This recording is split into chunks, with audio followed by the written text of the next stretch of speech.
Vadodara police મુખ્ય મથક ખાતે સીપી કપ ક્રિકેટ ટુર્નામેન્ટ 2024નું આયોજન કરાયું। માનનીય પોલીસ કમિશનર નરસિમ્હા કોમર સાહેબ, સંયુક્ત પોલીસ કમિશનર મનોજ નિનામા સાહેબ તથા નાયબ પોલીસ કમિશનર વહીવટ અને મુખ્ય મથકનાઓના માર્ગદર્શન હેઠળ પોલીસ અધિકારી અને કર્મચારીઓમાં ખેલદિલીની ભાવનામાં વધારો થાય તે માટે પોલીસ મુખ્ય મથક ખાતે તારીખ 3 ડિસેમ્બર 2024 થી 8 ડિસેમ્બર 2024 દરમિયાન સીપી કપ ક્રિકેટ ટુર્નામેન્ટ 2024નું આયોજન કરવામાં આવ્યું, જેમાં કુલ 14 ટીમો, જેમાં A division, B division, C division, D division, A division, F division, G division, H division, police Bhavan, headquarters, traffic, DCB, line boy અને પબ્લિક ટીમનાઓએ ભાગ લીધો હતો। આ સમસ્ત CP cup cricket tournament police મુખ્ય મથકના ક્રિકેટ ગ્રાઉન્ડ ખાતે reserve police inspector M Rathod નાઓની ઉપસ્થિતિ હેઠળ તમામ મેચો રમાડવામાં આવી હતી। સમસ્ત મેચો 4 ગ્રુપમાં લીગ મેચો રમાડવામાં આવી, જેમાં ગ્રુપમાં પ્રથમ રહેનાર ટીમો વચ્ચે સેમીફાઇનલ મેચ રમાડવામાં આવી। સેમીફાઇનલ 1 એ ડિવિઝન વીડી ડિવિઝન વચ્ચે રમવામાં આવી, જેમાં એ ડિવિઝન વિજેતા થતા ફાઇનલમાં પહોંચી અને સેમીફાઇનલ 2 ડીસીબી વી પબ્લિક ટીમ વચ્ચે રમવામાં આવી, જેમાં ડીસીબી ટીમ વિજેતા થતા ફાઇનલમાં પહોંચી। સીપી કપ ક્રિકેટ ટુર્નામેન્ટ 2024ની final match DCB V A division વચ્ચે માનનીય પોલીસ કમિશનર નરસિમ્હા કોમર સાહેબ, અધિક પોલીસ કમિશનર મનોજ નિનામા સાહેબ તથા નાયબ પોલીસ કમિશનર ઝોન 1-2 ટ્રાફિક, વહીવટ અને મુખ્ય મથકનાઓની ઉપસ્થિતિમાં યોજવામાં આવી, જેમાં ડીસીબી ટીમે ટોસ જીતી પ્રથમ બેટિંગ કરી અને 14 ઓવરમાં 74 રન કર્યા, જે એ ડિવિઝનની ટીમે 11.1 ઓવરમાં ચેસ કરી વિજેતા બન્યા। માનનીય પોલીસ કમિશનર સાહેબ દ્વારા man of the match, man of the series, runner-up team તથા ફાઇનલ મેચ વિજેતા ટીમને ટ્રોફી એનાયત કરવામાં આવી, તેમજ પબ્લિકની ટીમને મોમેન્ટો આપી સન્માનિત કરવામાં આવ્યા। સીપી કપ ક્રિકેટ ટુર્નામેન્ટ 2024નું ભવ્ય આયોજન બાદ ક્લોઝિંગ સેરેમની દ્વારા સમાપન કરાયું હતું। मंच से गुजरते हुए नंबर 1 पुलिस बाउंड्री दाहिने देख से अभिवादन करते हुए मंच से गुजरती हुई पुलिस भवन की टीम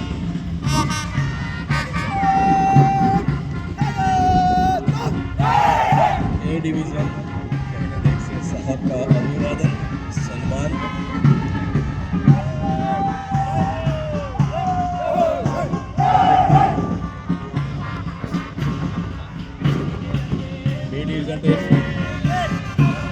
बी डिवीजन टीम दाहिने देख से साहब का सम्मान अभिवादन करते हुए मंच से गुजरते हुए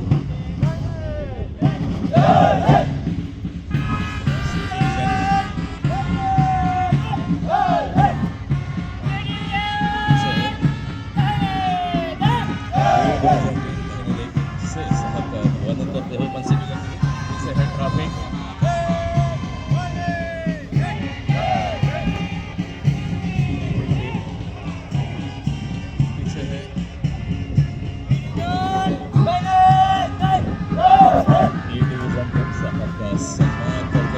से गुजरती हुई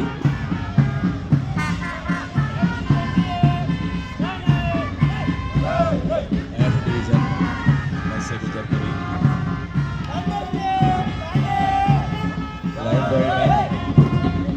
लाइन बॉय टीम साहब का अभिवादन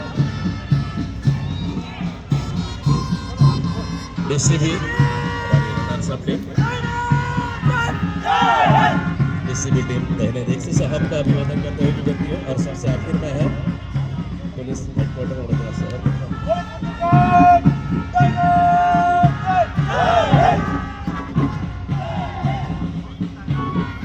तमाम टीमें मंच से गुजरकर डी एरिया में बैंड के धुन पर कदम से कदम मिलाते हुए कदम डाल करते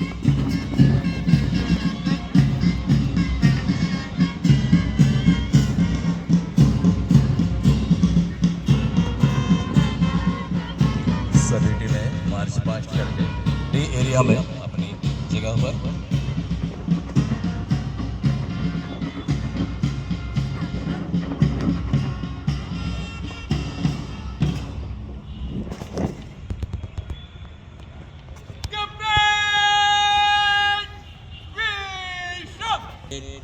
સીપી કપ ક્રિકેટ ટુર્નામેન્ટમાં ભાગ લઈ રહેલા તમામ પ્લેયર્સ આજે આપણે પોલીસ વિભાગમાં સ્પોર્ટિંગ એક્ટિવિટીને પ્રમોટ કરવાના ઈરાદેથી કેટલાક પ્રકારના સ્પોર્ટિંગ ઇવેન્ટ્સ રાજ્ય સ્તરે અને રાષ્ટ્રીય સ્તરે પણ આયોજન કરવામાં આવી રહ્યું છે. તમે જાણો છો કે ડીજી કપ ટુર્નામેન્ટમાં કેટલાક પ્રકારના games including football, tennis, badminton, kabaddi, cricket બધું ચાલતું હોય છે. સાથે સાથે all India police sports control board દ્વારા સમગ્ર રાષ્ટ્રમાં તમામ રાજ્ય પોલીસ એકમો, યુનિયન ટેરેટરીઝ અને central armed police forces, central police ઓર્ગેનાઇઝેશન્સના પાર્ટિસિપેશન સાથે એક ઓલ ઇન્ડિયા સ્તરે પણ આ પ્રકારના ટુર્નામેન્ટનું આયોજન કરવામાં આવે છે. પરંતુ જ્યારે આપણે અધિકારીઓ અને કર્મચારીઓ આ ટુર્નામેન્ટમાં પાર્ટિસિપેટ કરે તો જરૂરી છે કે યુનિટ સ્તરે ટેલેન્ટનું અન્વેષણ અને એમને ખૂબ પ્રોત્સાહન અને ઓપોર્ચ્યુનિટીઝ મળે, પ્રેક્ટિસ કરે અને એક ટીમ ભાવનાથી યુનિટમાં જે કંઈ સ્પોર્ટિંગ એક્ટિવિટીમાં ટેલેન્ટ છે એમને શોધવામાં આવે, એમને તક મળે, આ પ્રકારના એક એક્ટિવિટીઝ કરવાની જરૂર જણાવતું હતું. આના ભાગરૂપે જ આજે આપણે આ સીપી કપ ક્રિકેટ ટુર્નામેન્ટનું આયોજન કરીશું. તો આ પ્રકારના ટુર્નામેન્ટથી જે રીતે હું કીધું, આજે આપણે જોયું કે ફાઇનલ મેચમાં એ ડિવિઝનના અધિકારીઓ આમાં વિજેતા પામેલા છે. તો આમાં પાર્ટિસિપેટ કરેલા તમામ ટીમ્સમાં I am sure there are some very talented players. આ પ્લેયર્સના તમામ બ્રાઇટેસ્ટ બ્રિલિયન્ટ પ્લેયર્સના એક ટીમ આપણે બનાવીએ શહેર પોલીસનું, તો મને વિશ્વાસ છે કે ડીજી કપ ટુર્નામેન્ટમાં કે ઓલ ઇન્ડિયા જ્યારે રાજ્ય સ્તરીય ટીમમાં પણ આપણે સ્થાન મેળવી શકીએ. પરંતુ આ પ્રકારના ટુર્નામેન્ટ યોજીએ જ નહીં તો ટેલેન્ટ સર્ચ પણ ના થાય અને સાથે સાથે એમને ઓપોર્ચ્યુનિટી મળે જ નહીં અને રાજ્ય સ્તરે રાષ્ટ્રીય સ્તરે આપણે પાર્ટિસિપેટ કરવાની કોઈ પણ પ્રકારની તક ના મળે. આજે જે સ્પોર્ટિંગ સ્પિરિટ સાથે સમગ્ર કાર્યક્રમનું છેલ્લા 2-3 દિવસમાં થયું છે.